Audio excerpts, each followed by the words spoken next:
I never thought owning a house in Riverside, Colorado would turn me into the villain of a suburban soap opera. But here I was, being accused of hoarding critical safety equipment because I kept spare wiper blades in my garage.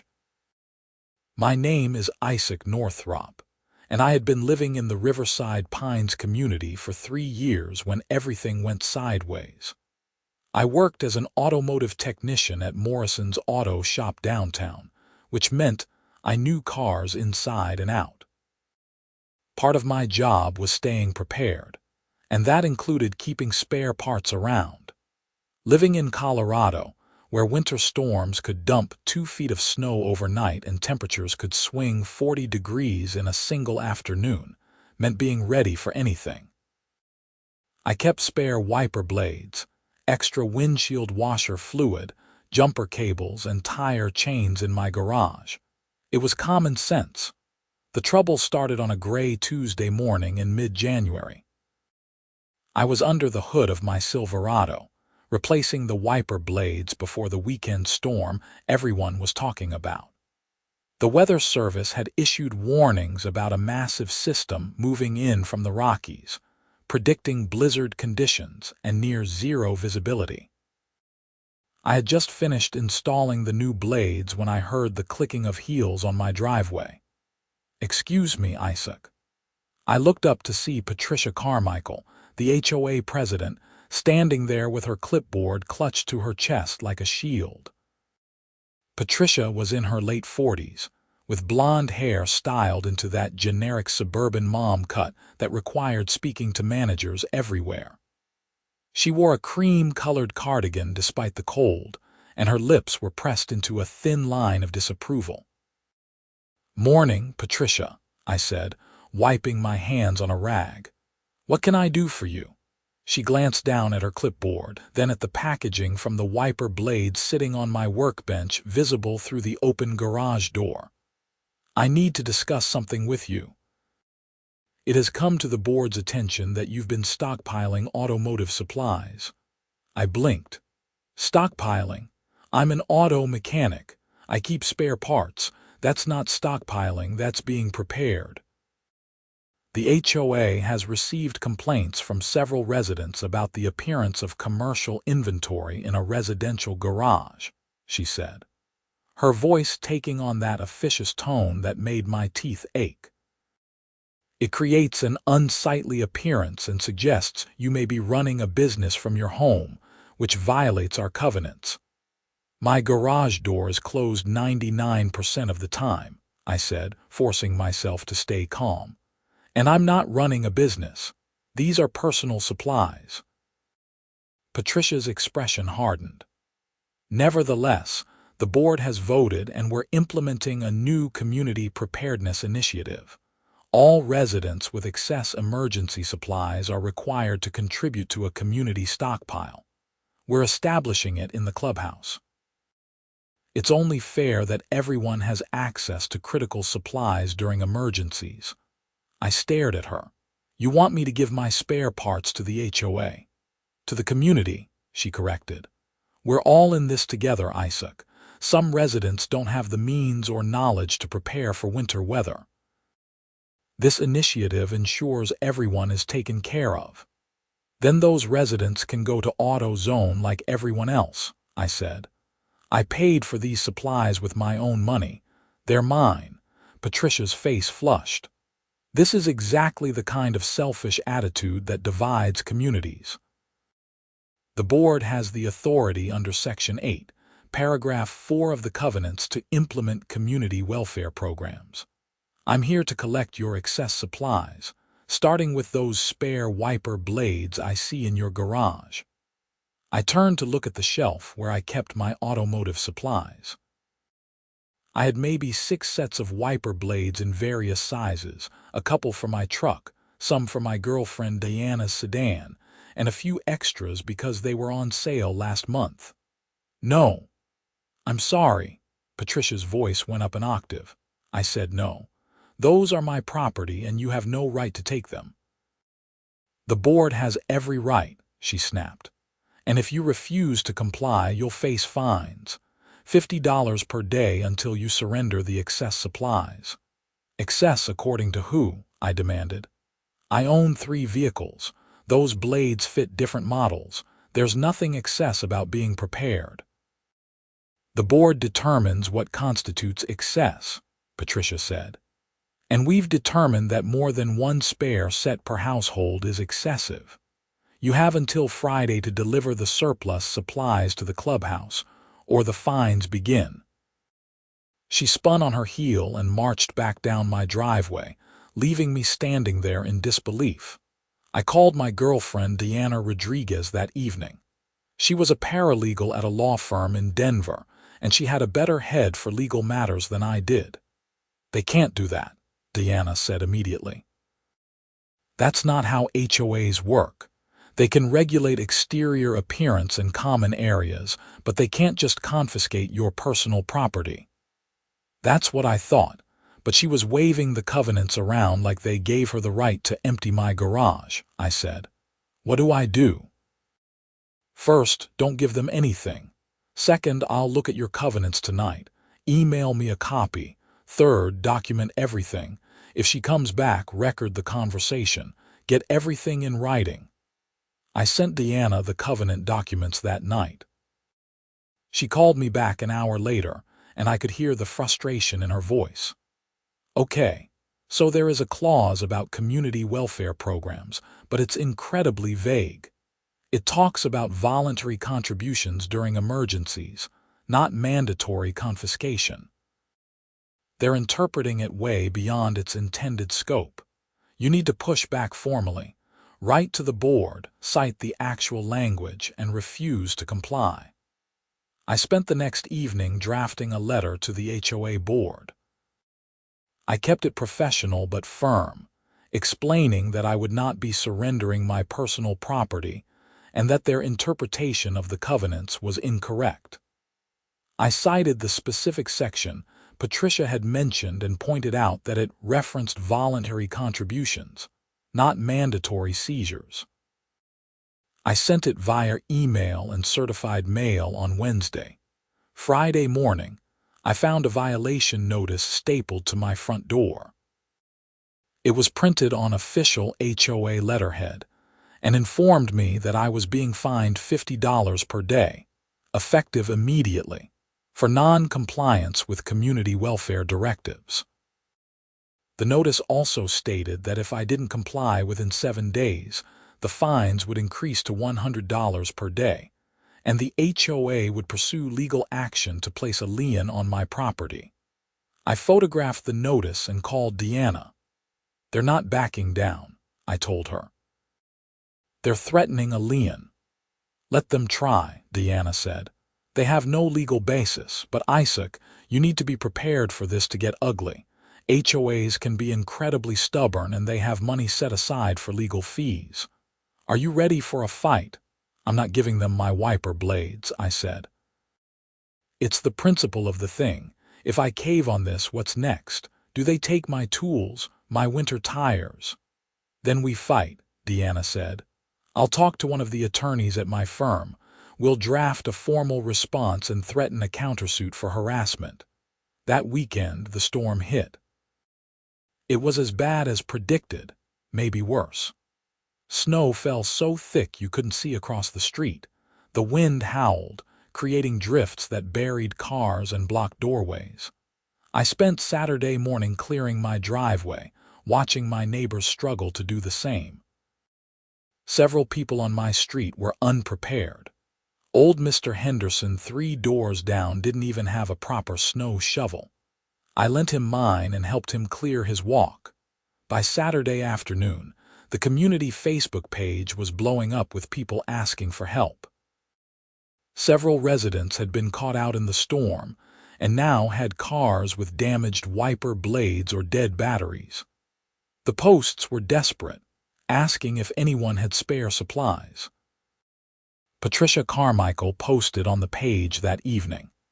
This is exactly why the Community Preparedness Initiative is so important. If certain residents had contributed their excess supplies as requested, we would have resources available for everyone. Instead, selfishness has left our neighbors stranded. I read the post 3 times, my anger building with each pass. She was blaming me publicly, without naming me, for other people's lack of preparation.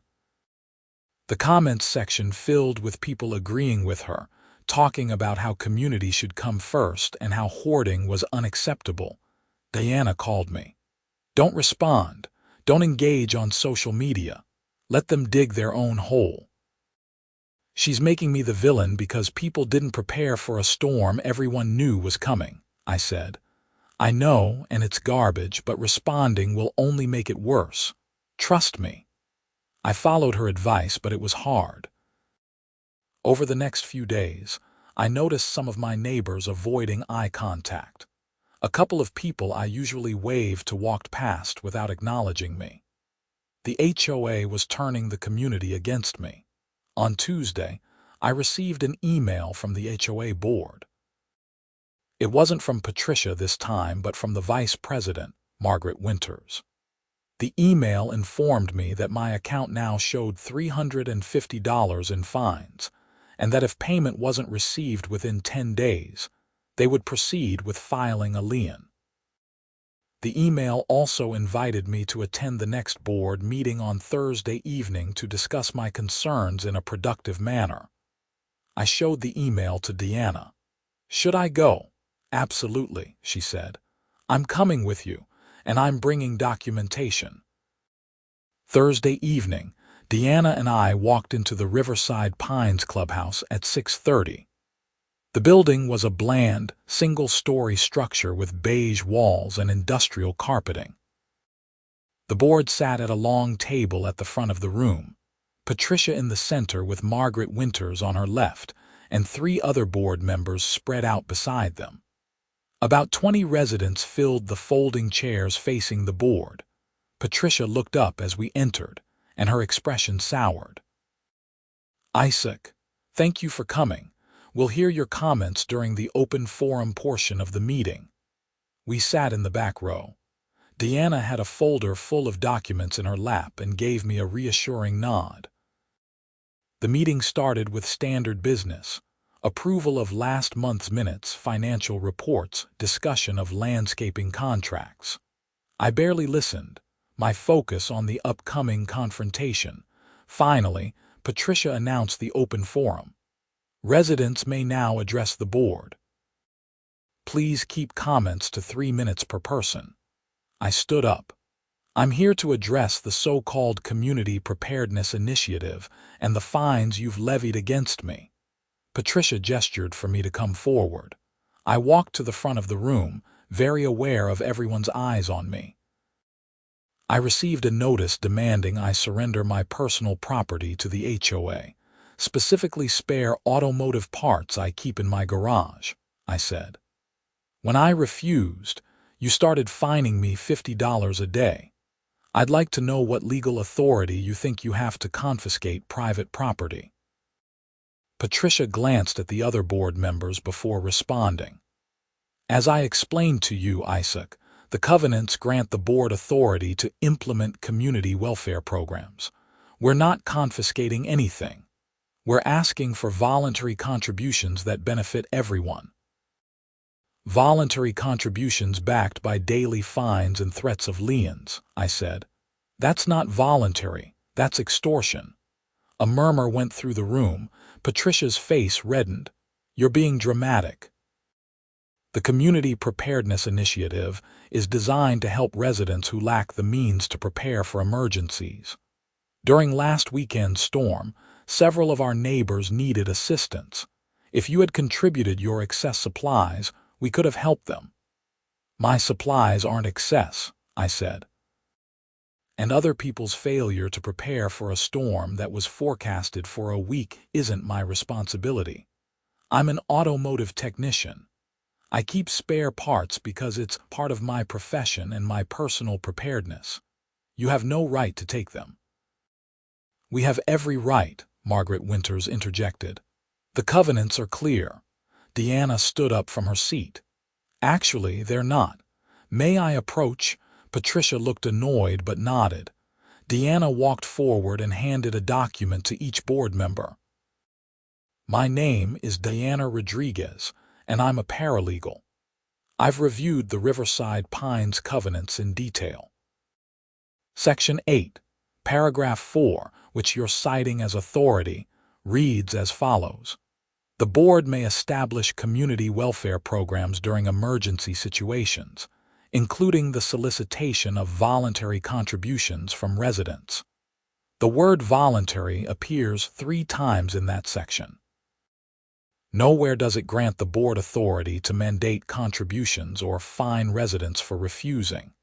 Your interpretation is legally unsound, and the fines you've levied constitute harassment. The room went silent. Patricia picked up the document Deanna had provided, her lips moving as she read.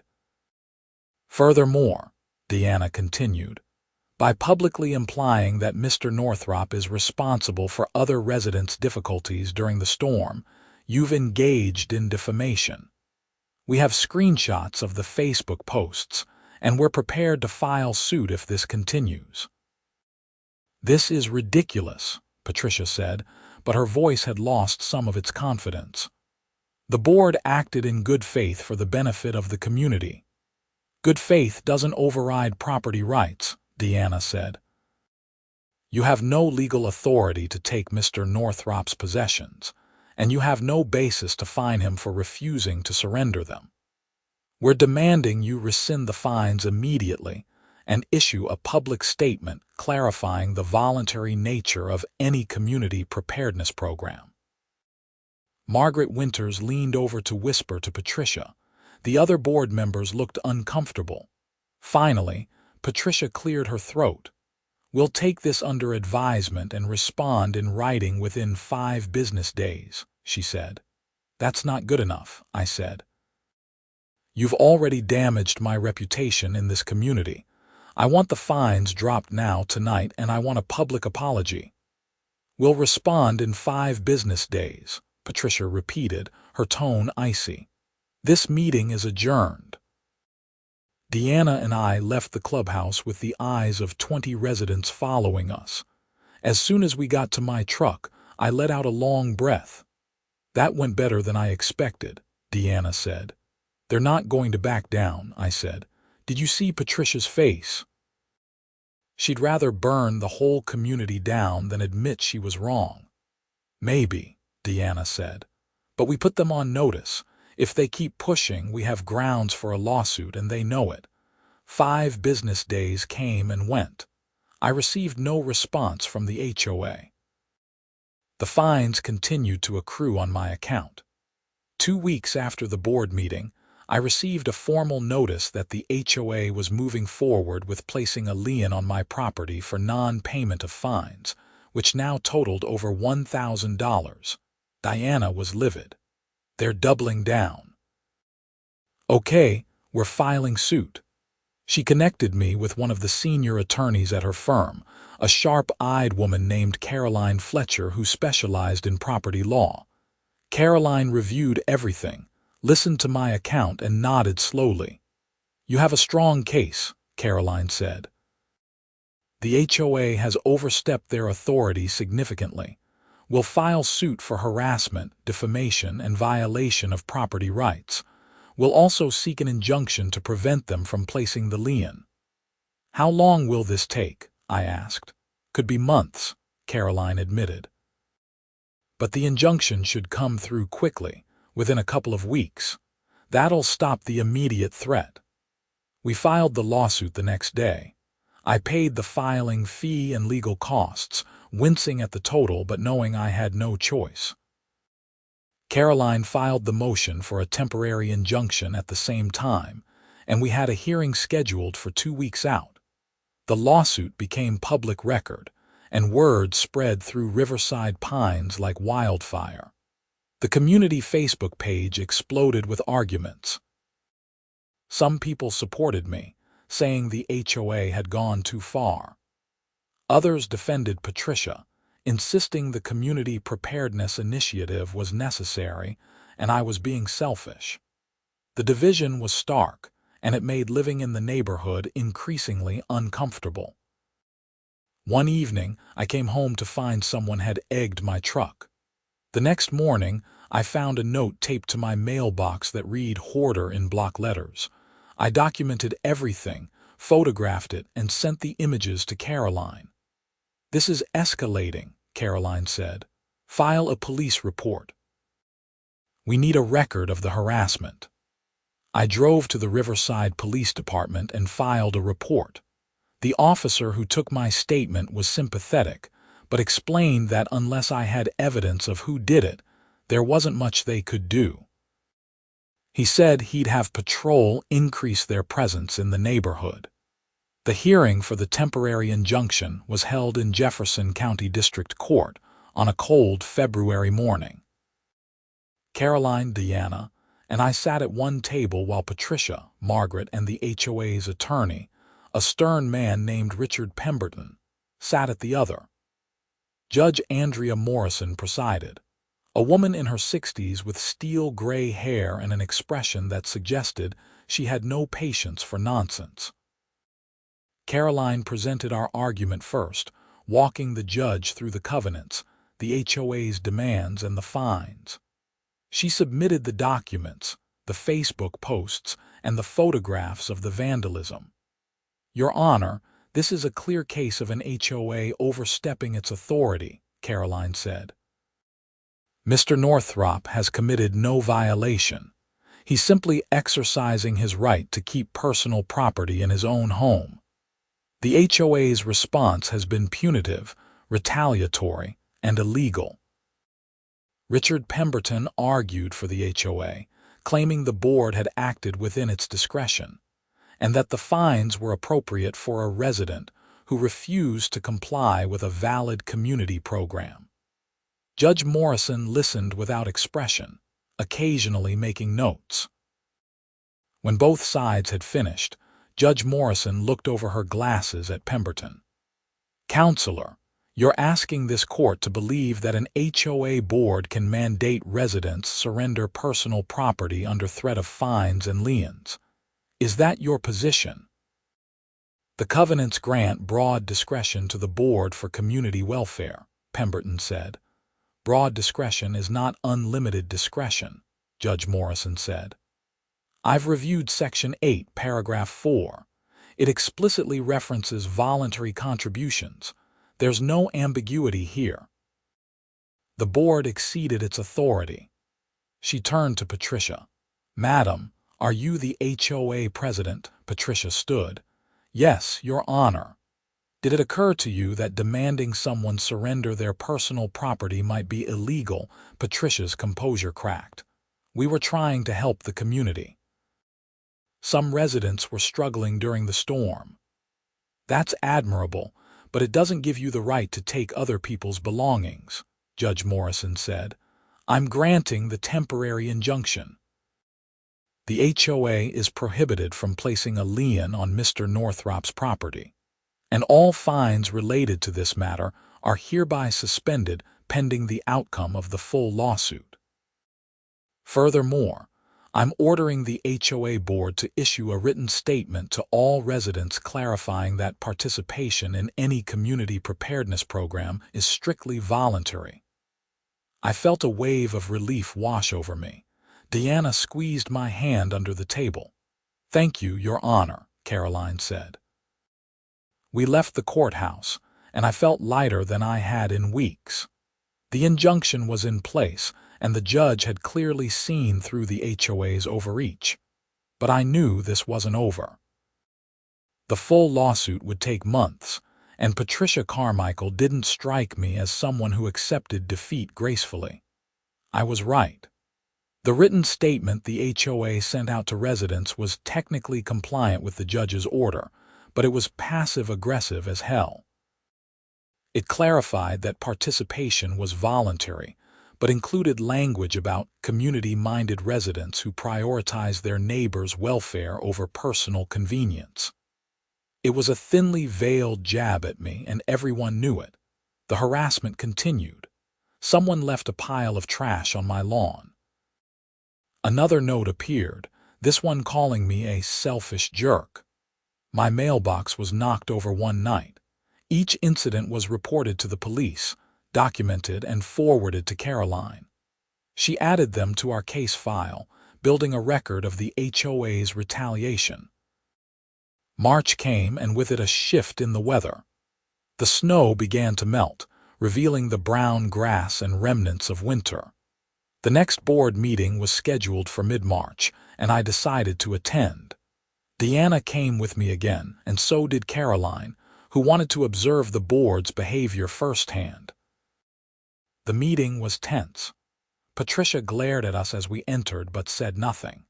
The agenda included routine business, but when the open forum began, several residents stood to speak. A woman named Karen Whitmore, who lived 2 streets over, was the first. "I want to thank the board for the Community Preparedness Initiative," Karen said. She was in her early 50s, with short brown hair and a pinched expression.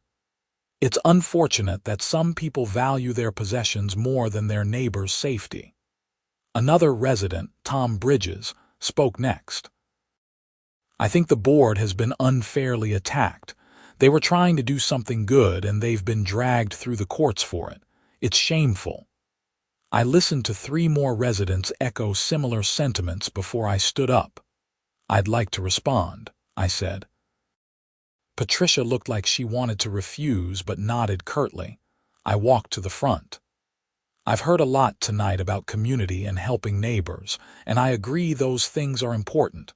But let me be clear. I have never refused to help anyone in this community. When Mr. Henderson needed a shovel during the storm, I lent him mine. When Mrs. Patterson's car wouldn't start last year, I jumped her battery for free. I've helped at least a dozen people in this neighborhood with car trouble, plumbing issues, and other problems, and I've never asked for anything in return." I paused, looking around the room. "What I won't do is let anyone, including this board, take my personal property without my consent. That's not about being selfish. That's about having basic rights. If you think it's okay for an HOA to confiscate your belongings just because they decide it's for the greater good, then you've forgotten what property ownership means." Karen Whitmore stood up. "You had spare wiper blades sitting in your garage while people couldn't see to drive during a blizzard. How is that not selfish?" "Because I bought those wiper blades with my own money," I said, my voice rising. "I didn't force anyone to be unprepared. There's an auto zone 15 minutes away. There's a Walmart 20 minutes away. Every gas station in town sells basic supplies. If people chose not to prepare, that's on them, not me." "Not everyone has the money or knowledge to prepare like you do," Karen shot back. "Then the HOA should have organized a voluntary supply drive," Deanna interjected from her seat. "You can't just take from people who did prepare. That's theft, no matter how you dress it up." The room erupted in arguments, people shouting over each other. Patricia banged her gavel, calling for order. "This meeting is adjourned," she announced, and the board members quickly filed out of the room. Caroline leaned over to me. "That went about as well as expected, but you handled yourself well. You made your point." Over the next few weeks, the discovery phase of the lawsuit began. Caroline subpoenaed HOA records, emails, and meeting minutes. What we found was illuminating. The Community Preparedness Initiative hadn't been proposed out of genuine concern for residents. It had been Patricia's idea, pitched after she and several other board members had been caught unprepared during the January storm. Emails showed Patricia complaining about having to drive with malfunctioning wipers and suggesting that residents with excess supplies should be required to share. When another board member questioned the legality, Patricia had dismissed the concern, saying they'd figure it out as they went. More damning were the private messages Caroline obtained through the discovery process. Patricia had sent texts to other board members specifically mentioning me by name, calling me arrogant, and saying she wanted to take him down a peg. The messages showed that the fines and threats weren't about community welfare at all. They were personal. Caroline scheduled a deposition with Patricia for late April. I wasn't allowed to be present, but Deanna attended and gave me a full report that evening. She was a disaster, Deanna said, shaking her head. Caroline asked her point blank why she targeted you specifically, and Patricia got defensive. She tried to stick to the community welfare narrative, but when Caroline showed her the text messages, she fell apart. Started talking about how you were disrespectful and didn't appreciate everything the board did. It was clear this was personal for her. So what happens now? I asked. Caroline thinks we can push for a settlement, Deanna said. The HOA's attorney knows they're going to lose if this goes to trial. The text messages prove retaliation and personal animus. We might be able to get them to drop everything, pay your legal fees, and issue a formal apology. I want more than an apology, I said. I want Patricia off the board, Deanna smiled. Caroline's already drafting that into the settlement proposal. The settlement negotiations took 2 weeks. The HOA's attorney pushed back initially, but Caroline held firm. She made it clear that if the case went to trial, the HOA would not only lose but would likely face additional damages for harassment and defamation. The text messages and the pattern of retaliation were too damning. Finally, in mid-May, we reached an agreement.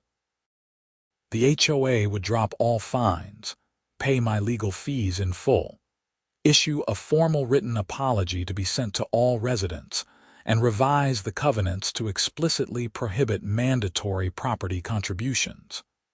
Additionally, Patricia Carmichael would resign from the board within 30 days. I read the settlement agreement 3 times, hardly believing it. They agreed to all of this. They had no choice, Caroline said. The evidence was overwhelming. If this had gone to trial, it would have cost them 10 times what they're paying now, and the outcome would have been worse. The formal apology was sent to all Riverside Pines residents on May 20th. It was short but clear, acknowledging that the board had exceeded its authority and apologizing to me specifically for the harassment and retaliation. It also announced Patricia's resignation and the upcoming election for a new board president. Patricia's resignation took effect on June 1st. I didn't see her much after that. She avoided me when we crossed paths in the neighborhood, and within a few months, she listed her house for sale. By August, she was gone. The community slowly returned to normal. The division that had formed during the lawsuit faded as new issues and concerns took precedence. Some neighbors apologized to me directly, admitting they'd gotten caught up in the drama without understanding the full situation. Others never said anything, but the hostility disappeared. Karen Whitmore never apologized, but she stopped her public complaints. I saw her at the grocery store one afternoon in July, and she actually nodded at me, which was as close to an acknowledgement as I was likely to get. Deanna and I celebrated the resolution with a weekend trip to the mountains. We hiked near Rocky Mountain National Park, enjoying the summer weather and the sense that a burden had been lifted. On our second night, sitting by a campfire under a sky full of stars, Deanna turned to me. "You know, most people would have just given up," she said. "Would have handed over the wiper blades to avoid the hassle." "I couldn't," I said. "It wasn't about the wiper blades, not really. It was about the principle. If I'd let them do it, they would have kept pushing, kept taking, until there was nothing left." "You're right," Deanna said. "And you won. That matters." Life in Riverside Pines settled into a comfortable rhythm after that. The new board president, a retired teacher named Harold Simmons, was reasonable and communicative. He focused on actual community issues like road maintenance and landscaping, not manufactured crises about spare car parts. I continued working at Morrison's auto shop, kept my supplies in my garage, and helped neighbors when they needed it, which they occasionally did. Interestingly, the publicity from the lawsuit led to a few media inquiries. A local newspaper ran a story about HOA overreach, using my case as an example. A blogger who covered property rights issues wrote a detailed post that went moderately viral. I got emails from people across the country sharing their own HOA horror stories, and while I sympathized, I was glad my fight was over. One cold morning in early December, nearly a year after the original confrontation, I was replacing the wiper blades on Diana's car when I heard someone approach. I looked up to see Mr. Henderson, my elderly neighbor, walking slowly up the driveway. "Morning, Isaac," he said. "Morning, Mr. Henderson. What can I do for you?" He held out a box. "I bought some spare wiper blades. Thought I'd keep them on hand this winter just in case." "Figured you were right about being prepared." I smiled and took the box. "That's smart. Want me to show you how to install them? If you've got time," he said. I spent 20 minutes teaching Mr. Henderson how to change wiper blades, explaining the different types and how to know when they needed replacing. He listened carefully, asked good questions, and thanked me profusely when we finished. "You know," he said as he prepared to leave, "I felt bad about how things went down last year. I didn't speak up when I should have. You were right and Patricia was wrong. Just wanted you to know." "I appreciate that," I said. He nodded and headed back to his house, moving carefully on the icy driveway. I watched him go, feeling a sense of closure I hadn't realized I needed. That evening, Diana came over for dinner. I told her about Mr. Henderson's visit and she smiled.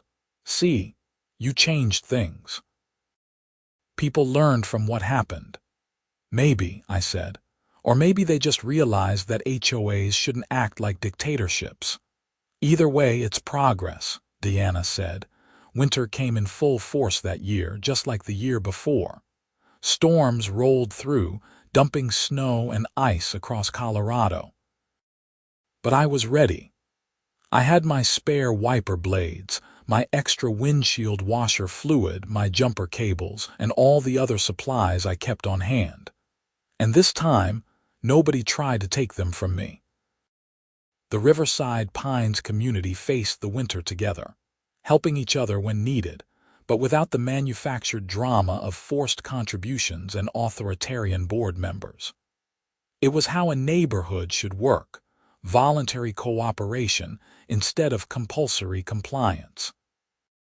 Looking back on everything that happened, I sometimes wondered if I should have just handed over the damn wiper blades and avoided the whole mess. But then, I remembered Patricia's face when she demanded my property, the entitled certainty that she had the right to take what was mine. I remembered the principle at stake and the precedent that would have been set if I'd surrendered. No, I'd made the right choice. Fighting back had been difficult, expensive, and stressful, but it had been necessary. Property rights matter. Personal autonomy matters. And sometimes, you have to stand up to people who think their position gives them unlimited power. The spare wiper blades still sat on my garage shelf, exactly where they'd always been. They were mine, purchased with my money, kept for my use and the use of those I chose to help. That was how it should be, and thanks to months of fighting, that was how it stayed. One afternoon in late December, as I was stringing Christmas lights on my house, I saw a moving truck pull up 3 doors down. New neighbors were arriving, a young couple with a toddler. I watched them unload boxes, remembering my own move into Riverside Pines years earlier, back when I'd been optimistic about community living and HOA oversight. I finished with the lights and walked down the street. The husband was wrestling with a couch, trying to angle it through the front door. I called out to him, "Need a hand?" He looked up, relief crossing his face. "That would be great, thanks." I helped him maneuver the couch inside, and we introduced ourselves. His name was Jason Miller, his wife was Amy, and their daughter was Sophie. They'd moved from Kansas City for Jason's job. "How's the neighborhood?" Jason asked. We looked at the HOA rules, seemed pretty standard. "It's good now," I said. "But let me give you some advice. Keep copies of all the covenants, know your rights, and don't let the board push you around if they overreach. They work for us, not the other way around." Jason looked surprised. "Sounds like there's a story there." "There is," I said, "but it ended well. Just remember, you own your property. Don't let anyone forget that, including the HOA." We chatted for a few more minutes before I headed back to my house. Deanna was waiting for me, helping untangle another string of lights. "Making friends?" she asked. "Giving advice," I said. "Figured I'd save them the trouble of learning the hard way." Deanna laughed. "Look at you, the neighborhood guardian against HOA tyranny." "Someone has to be," I said, grinning. As the sun set over Riverside Pines, casting long shadows across the snow-covered lawns, I felt genuinely content. The battle was over, the principle was defended, and life had returned to normal. My spare wiper blades remained safely in my garage, a symbol of the fight I'd won and the rights I'd protected. The weather service was predicting another big storm for New Year's Eve. I was ready for it. I had supplies, preparation, and the satisfaction of knowing that nobody could take them from me. Patricia Carmichael was long gone, the old board was history, and the new leadership understood the limits of their authority. Sometimes you have to fight for what's right, even when it's difficult, even when people call you selfish, even when it would be easier to just give in. Because principles matter. Property rights matter. And when an HOA demands your spare winter wiper blades and threatens to take everything if you refuse, sometimes the best response is to hold firm, lawyer up, and let them learn the hard way that homeowners have rights they can't simply ignore. The storm came on New Year's Eve, just as predicted. Snow fell thick and fast, winds howled, and visibility dropped to near zero. I spent the evening inside with Deanna, watching the snow pile up outside the windows, warm and comfortable and prepared. The next morning, I went out to clear my driveway and found several neighbors doing the same. We waved to each other, called out greetings, and a few of us ended up helping each other dig out. It was community in action, voluntary and genuine, without anyone forcing it or demanding contributions. Jason from 3 doors down came over with his new snow blower, helping clear the sidewalk. "This storm is no joke," he said. "Glad we moved here before it hit. Would have been a nightmare trying to move in this weather." "Colorado winters are serious business," I agreed. "You prepared?" "Yeah, went to AutoZone last week and stocked up on supplies," he said. "Wiper blades, antifreeze, all that stuff," I smiled. "Smart move." As we worked, I noticed Karen Whitmore struggling with her snow-covered driveway. Her shovel looked old and inadequate, and she was making slow progress. Despite our past conflict, I walked over. "Need help?" I offered. She looked up, surprise on her face. Well, if you have time." I grabbed my spare shovel from the garage and helped her clear the driveway. We worked in silence for a while before she spoke. "I owe you an apology," Karen said. "For last year I was wrong." "Appreciate that," I said. "I got caught up in the idea that the board was always right," she continued. "Didn't think about what they were actually doing. When I really considered it later, after everything came out, I realized how messed up it was." "It's over now," I said. "New board, new direction." "Still," Karen said, "I'm sorry." We finished her driveway and she thanked me genuinely. I headed back to my house, feeling like maybe the community really had learned something from the experience. The years that followed were peaceful. The Riverside Pines HOA focused on its actual responsibilities, maintaining common areas, organizing neighborhood events, and handling legitimate community concerns. There were no more attempted property seizures, no more manufactured crises, no more board members on power trips. Deanna and I got engaged in the spring, married that fall in a small ceremony in the mountains. We honeymooned in New Zealand, 2 weeks of hiking and exploring, far from HOAs and suburban drama. When we returned, we settled into married life in my house, which became our house. The garage still held my automotive supplies, including those spare wiper blades that had started everything. They were older now, and I'd used several sets over the years, replacing them as needed. But I always kept extras on hand, a reminder of the principle I'd defended and the fight I'd won. Deanna teased me sometimes about my famous wiper blades, and I'd laugh. But we both knew it had never really been about the wiper blades. It had been about standing up to overreach, defending property rights, and refusing to let fear or social pressure override basic principles. The settlement money had covered all my legal fees, so the fight hadn't cost me anything financially in the end. But it had cost time, stress, and temporary peace of mind. Was it worth it? Absolutely. Because some battles have to be fought, not for personal gain, but to establish boundaries and protect rights that affect everyone. I still worked at Morrison's auto shop, still helped neighbors with car trouble, still kept my garage stocked with supplies. The difference was that now, everyone understood those supplies were mine to keep or share as I chose. The principle was established, the precedent was set, and the community was better for it.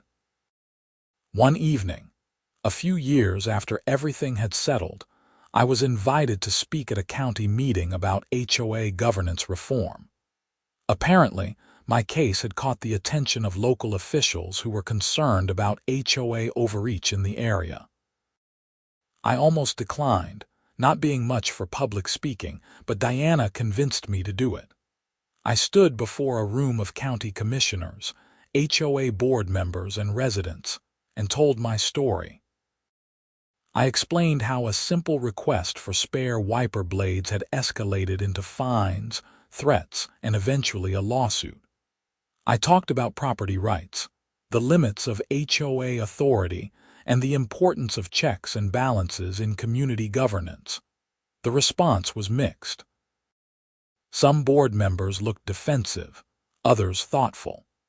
Several residents came up afterward to thank me and share their own experiences with HOA overreach.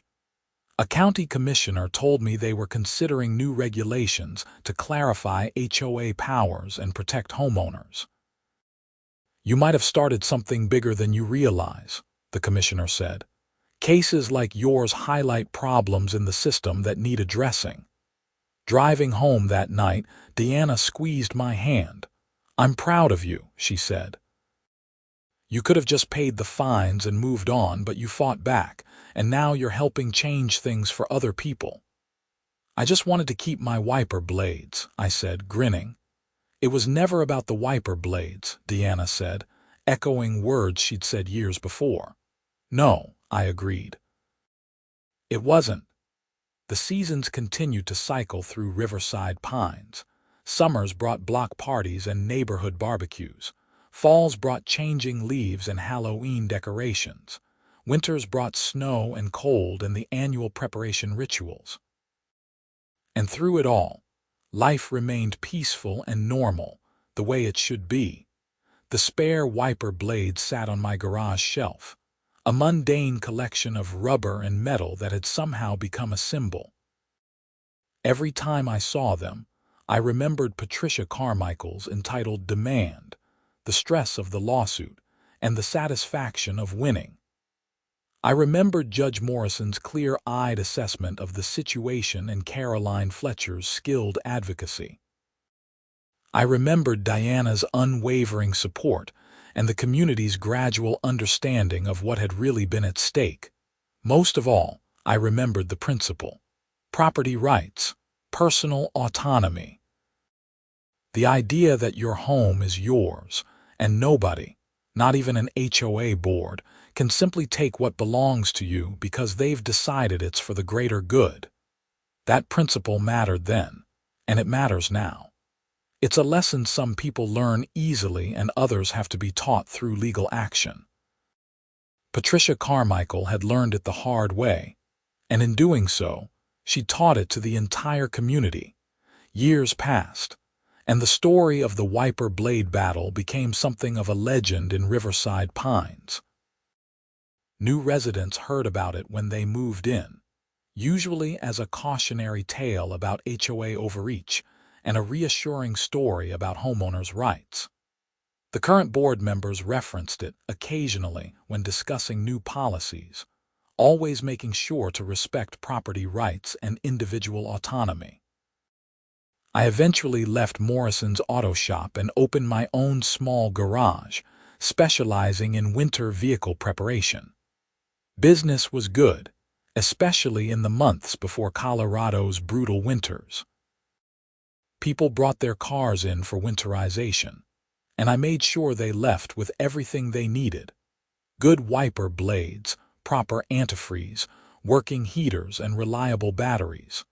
Sometimes customers asked if I was the guy from the HOA lawsuit, and I'd confirm that I was. Almost always, they'd nod approvingly and say something about standing up for your rights. A few even said my case had inspired them to push back against their own HOAs on various issues. Diana eventually made partner at her law firm, specializing in property law with a focus on HOA disputes. She represented dozens of homeowners over the years, and while not every case was as clear-cut as mine, she won far more than she lost. She became known as the go-to attorney for HOA problems in the Denver metro area. We often joked that Patricia Carmichael had inadvertently launched Deanna's specialty practice. If Patricia hadn't overreached so egregiously, Deanna might never have gotten involved in HOA law. It was a strange silver lining to a stressful experience. The garage where everything had started remained largely unchanged. I'd upgraded some tools, reorganized the shelves occasionally, but the spare wiper blades still had their spot. I used them as needed, replaced them regularly, and always kept extras on hand. They were practical, necessary, and entirely mine, just as they should be. Riverside Pines thrived over the years. The community grew, property values increased, and the neighborhood maintained its appeal. The HOA functioned the way it was supposed to, handling legitimate community needs without overstepping its authority. It was proof that HOAs could work when they stayed within their proper scope. On a snowy evening in December, many years after the original conflict, I found myself in the garage organizing supplies before another predicted storm. Deanna came out to check on me, wrapped in a heavy coat, still hoarding wiper blades, she teased. "Always," I said. "You never know when an HOA president might demand them," she laughed. "I think we're safe. Harold retired and the new president seems even more reasonable." "Good," I said, "but I'm keeping my supplies anyway." "I wouldn't expect anything else," Deanna said. We stood together in the garage, looking at the organized shelves, the tools, the spare parts. It was a small space, but it represented something larger: autonomy, preparation, and the right to live your life on your own terms within your own property. The snow continued to fall outside, blanketing Riverside Pines in white. Cars would struggle in the morning, people would need to dig out, and some would face difficulties because they hadn't prepared. But that was their responsibility, their choice, their problem to solve. I'd help where I could, as I always had, but on my terms, through my choice, not through compulsion or demand. That was the lesson Patricia Carmichael had tried to override and had learned too late. That was the principle I'd fought to defend. And that was the legacy of the spare winter wiper blades that had sparked a war, ended a board member's tenure, and reminded an entire community what property rights really meant. The storm would come, and I would be ready. The wiper blades would stay exactly where they were, mine to use or share as I chose. And if anyone ever tried to demand them again, well, I had a lawyer in the family now and a track record of winning. But I didn't think it would come to that. Some lessons, once learned, stick. Standing in my garage that snowy evening, supplies organized and ready, Deanna beside me, I felt the quiet satisfaction of a battle won and principles defended.